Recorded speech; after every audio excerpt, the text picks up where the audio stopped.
Gubernur Bali nomor urut 2 Ketut Sudikerta melakukan belusukan ke Pasar Seririt Buleleng.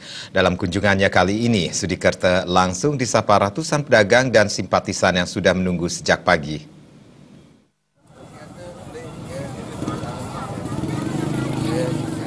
Rombongan Cawagup Bali nomor urut 2 ini tiba di Pasar Seririt sekitar pukul 8 pagi. Ratusan simpatisan langsung mengantar Sudikerta ke dalam pasar untuk mensosialisasikan program-program andalannya, termasuk program revitalisasi pasar. Cawagup yang diusung oleh Koalisi Rakyat Bali ini juga menyempatkan diri untuk berbelanja kebutuhan pokok sambil menyapa ratusan pedagang di wilayah Seririt. Kedatangan rombongan Sudikerta menjadi kesempatan tersendiri bagi warga untuk foto bersama. Pasar Seririt yang saat ini sudah selesai direvitalisasi dengan anggaran Pemkab Buleleng dan Pemprov Bali sangat memerlukan perbaikan dari sisi saluran irigasi dan tata kelola para pedagang itu sendiri.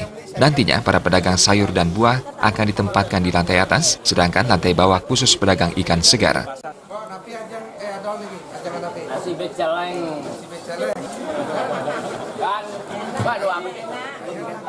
Pasar sayur mayur dan komoditi pangan yang lain. Kemudian di lantai 2 dia buah-buahan, mungkin di lantai 3 juga disiapkan tempat makan gitu. Sehingga tidak berbaur antara tempat makan dengan pasar ikan, dengan pasar buah gitu. Jadi tersendiri dia, sehingga masyarakat konsumen yang mencari itu fokus dia bisa, dan dia bisa memilih di seputaran sana itu. Itu yang kedua yang harus dilakukan. Kemudian yang ketiga yang harus kita lakukan infrastrukturnya. Saya melihat sekarang infrastrukturnya, jalannya, tempat parkirnya, alur air tadi rusak. Itulah yang harus kita benahi.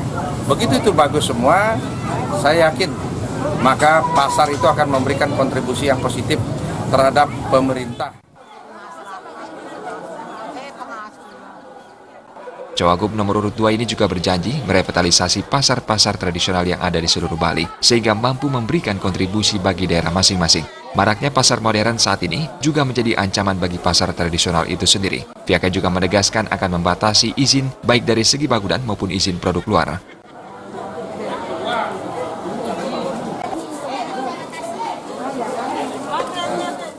Saingan yang akan terjadi antara pasar tradisional dengan pasar modern pasti akan ada. Tentu dari sisi proses dasarnya adalah perizinan. Pasar modern kita batasi produk-produk yang dia jual, dan kita batasi tempat-tempat untuk membangun daripada pasar modern tersebut. Sedangkan pasar tradisional itu kita harus benahi infrastrukturnya. Istilah globalnya adalah revitalisasi pasar tradisional itu untuk menjadi pasar yang higienis. Paslon yang akrab disapa Madrakarta ini juga berkomitmen untuk mewujudkan pasar tradisional yang higienis demi mewujudkan kenyamanan berbelanja untuk warga. Komang Yuda, Bali TV.